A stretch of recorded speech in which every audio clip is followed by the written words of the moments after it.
नमस्कार दोस्तों, स्वागत है आपका द हाउ मीडिया पर। दोस्तों, आज की इस वीडियो में बात करेंगे दीनदयाल लाडू लक्ष्मी योजना के लिए आप फॉर्म कैसे भर सकते हैं, आपको ये वाला ऐप कहां से मिलेगा और आपको इसमें कैसे स्टेप बाय स्टेप फॉर्म भरना है, सारी जानकारी इस वीडियो में बताने वाला हूं। तो सबसे पहले आपको क्या करना है, देखिए ये वाला जो ऐप है वो आपको डाउनलोड करना है। इसको डाउनलोड करने के लिए आपको डिस्क्रिप्शन में लिंक दे दी है, या फिर आप चाहें तो डायरेक्ट आप प्ले स्टोर पर जाकर के वहां से भी इसको डाउनलोड कर सकते हैं। देखिए मैं आपको बता देता हूं। देखिए प्ले स्टोर पर आकर आपको यहाँ पर लाडू लक्ष्मी योजना लिखना है और उसके बाद में देखिए आपको यहाँ पर ये वाला जो तीसरे नंबर पर ऑप्शन दिखाई दे रहा है, इसमें दीनदयाल लाडू लक्ष्मी योजना वाला, इसको ओपन करना है। हो सकता है इससे मिलते जुलते ऐप भी आए, तो आपको क्या करना है, इसमें देखिए यहाँ पर जो नीचे लिखा है department of IT electronics and communication Haryana, तो ये जो है गवर्नमेंट ऐप है, इसको आपको ओपन करना है। इंस्टॉल करने के बाद में जो इस तरीके से ओपन हो जाएगा, यहाँ पर आपको क्या करना है, अपना यहाँ पर मोबाइल नंबर एंटर करना है। जो भी आप मोबाइल नंबर यहाँ पर एंटर करेंगे वो आपका आधार नंबर से जुड़ा होना चाहिए, तो बहुत ही आसानी होगी आपको फॉर्म भरने में। इसको भरने के बाद में देखिए आपको क्या करना है, लॉगिन पर यहाँ क्लिक करना है। उसके बाद आपके जो मोबाइल नंबर है उस पर ओटीपी जाएगा, आपको यहाँ पर वो ओटीपी लिखना है। ओटीपी लिखने के बाद आपको जमा करे पर क्लिक करना है। जैसे ही आप यहाँ पर क्लिक करेंगे उसके बाद में आपके सामने इस तरीके का डैशबोर्ड आ जाएगा। देखिए इस तरीके से आपके सामने डैशबोर्ड आ जाएगा। यहाँ पर आपको कई सारे ऑप्शन दिखाई दे रहे होंगे, पात्रता जांचे, योजना के लिए आवेदन करें, आवेदन की स्थिति। आपको क्या करना है, योजना के लिए आवेदन करे वाला जो ऑप्शन है यहाँ पर आपको क्लिक करना है। इस पर क्लिक करने के बाद में आपके सामने निर्देश आ जाएंगे। निर्देशों में अविवाहित और विवाहित दोनों के लिए ही यहाँ पर दिए गए हैं कौन कौन से डॉक्यूमेंट की जरूरत पड़ेगी। हरियाणा का निवास प्रमाण पत्र, आधार कार्ड, परिवार के सदस्यों का आधार नंबर, इसके अलावा बिजली कनेक्शन यानी मीटर नंबर, हरियाणा के कौशल रोजगार निगम यानी पंजीकरण नंबर उसका जरूरत है। इसके अलावा आप विवाहित हैं तो ये सभी डॉक्यूमेंट की जरूरत पड़ेगी। आप एक बार इन सभी को पढ़ लीजिएगा और उसके बाद में इन सबको तैयार करके फिर आप फॉर्म भरने के लिए बैठिएगा, क्योंकि जब आप फॉर्म भरेंगे तो फिर बीच में अधूरा रह जाएगा वो। इसके बाद में देखिए यहाँ पर आपको ये दिखाई दे रहा होगा 6 चरणों में फॉर्म फिलअप किया जाएगा। पहले चरण में आवेदिका का विवरण, फिर आवास, फिर परिवार के सदस्य, फिर आय का विवरण, फिर बैंक खाते का विवरण और फिर उसके बाद में आपका आवेदिका का विवरण, ये सब देना है। पहले स्टेप में आपको यहाँ पर आवेदिका का जो विवरण है वो यहाँ पर देना है। आपको अपनी वैवाहिक स्थिति सिलेक्ट करनी है यहाँ पर। इसके बाद में आपको यहाँ पर आप हरियाणा से हैं तो वो यहाँ पर हरियाणा में सिलेक्ट करेंगे। हालांकि आप ये जो योजना सिर्फ हरियाणा के लोगों के लिए ही है, उसके अनुसार ही आपको फॉर्म यहाँ पर फिलअप करना है। फिर उसके बाद में आपको यहाँ पर निवास श्रेणी का जो ऑप्शन दिखाई दे रहा होगा उस पर भी आपको यहाँ पर सिलेक्ट करना है और उसमें जो भी विवरण आ रहा है वो सब आपको यहाँ पर सिलेक्ट कर लेना है। उसके बाद में आपको यहाँ पर दिखाई दे रहा होगा कि आपके पास हरियाणा सरकार द्वारा जारी किया गया निवास प्रमाण पत्र है, तो आपको यहाँ पर हाँ पर क्लिक करना है। और अगर आप नहीं पर क्लिक करेंगे तो आपको फॉर्म आगे नहीं भरने देगा, क्योंकि उसमें आपको इसमें जो भी योग्यता है इसकी वो यही है सबसे पहली कि आप हरियाणा के निवासी होने जरूरी हैं।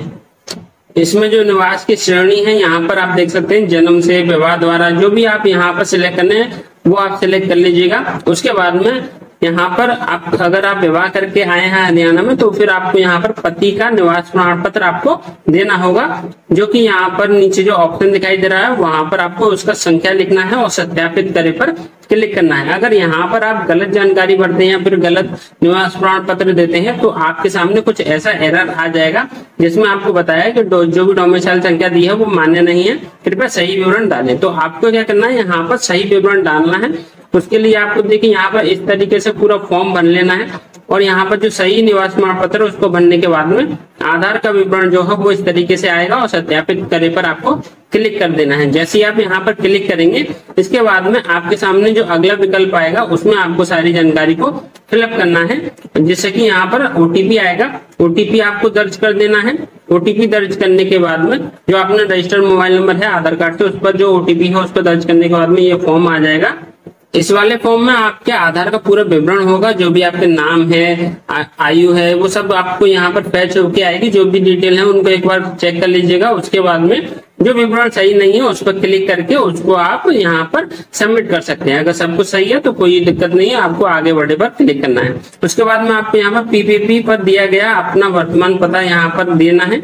उसमें जो भी डिटेल है वो सब यहाँ पर देख लेनी है, कौन सी डिटेल आपको यहाँ पर फिलअप करनी है, किस तरीके से फॉर्म भरना है। उसके बाद में आपको यहाँ पर वैवाहिक जानकारी का विवरण यहाँ देना है, पति का आधार नंबर देना है, पति का नाम यहाँ लिखेंगे, सत्यापित करेंगे। सत्यापित करने के बाद में यहाँ पर जो भी जन्म स्थान है, पति का जो एड्रेस है वो यहाँ पर आपको लिख देना है। और उसके बाद में आवेदिका की रोजगार की स्थिति का यहाँ पर विवरण देना है कि आप नौकरी पेशा हैं, कृषि मजदूर हैं, जो भी है वो आप लिख देंगे। देखिए इस तरीके से आपका पहला चरण पूरा हो गया है। अब अगले चरण के बारे में बात करते हैं। आपको दूसरे चरण में यहाँ पर वर्तमान की निवास स्थिति यहाँ पर सिलेक्ट कर लेनी है कि कहाँ से आपको निवास करते हैं, उस तरीके से यहाँ लिखना है। फिर उसके बाद में जो भी यहाँ से सवाल पूछे जा रहे हैं उनके यहाँ पर जवाब दे देने हैं। जैसे कि यहाँ जन्म के समय माता पिता का आवास स्थान, विवाह से पहले आवास का पता क्या था आपका, वो सब आपको यहाँ पर लिखना है। जो भी जानकारी दे रहे हैं सही लिखिएगा क्योंकि आधार से मैच किया जाता है। फिर उसके बाद में बिजली कनेक्शन यहाँ पर आपको डिटेल देनी है। सारी डिटेल भरने के बाद में आपके यहाँ पर देखिए दूसरा चरण भी पूरा हो जाएगा इस तरीके से। उसके बाद में आपको फिर तीसरे स्टेप के लिए आगे बढ़ना है, जिसमें आपको माता पिता का विवरण देना है। यहाँ पर आपको अपने परिवार के सदस्यों के विवरण देना है। जो भी जीवित है उनके आगे जीवित लिखेंगे, मृत के आगे मृत लिखेंगे। सारी डिटेल भरने के बाद में आधार नंबर और सारी जो भी नाम है उनके वो सब लिखने के बाद में जमा करेंगे। उसके बाद में तीसरा चरण भी पूरा हो जाएगा। उसके बाद में फिर आपको चौथा चरण है, यहाँ पर आपको क्लिक कर देना है। और उसके बाद में यहाँ पर ससुराल पक्ष के सदस्यों का आय विवरण यहाँ पर देना है। आपके ससुराल में जितने लोग हैं उसके अनुसार यहाँ पर आय का विवरण देना है, जितनी भी है उसके यहाँ पर लिखने के बाद में जमा करे पर आप क्लिक कर देंगे। परिवार के उन व्यक्तियों का चयन करेंगे जिनके पास वाहन है। अगर किसी के पास वाहन है तो वो यहाँ पर सिलेक्ट करेंगे और उस वाहन का विवरण यहाँ पर यानी कि नंबर उसका दर्ज करेंगे। दर्ज करने के बाद जोड़े पर क्लिक करेंगे। उसके बाद में यहाँ पर डिटेल आ जाएगी। उसके बाद में जमा करे पर आगे आपको क्लिक कर देना है और अगले पेज में जो डिटेल है इस तरीके से आपका चौथा चरण पूरा हो जाएगा। फिर आप पांचवें चरण के लिए फॉर्म को भरेंगे।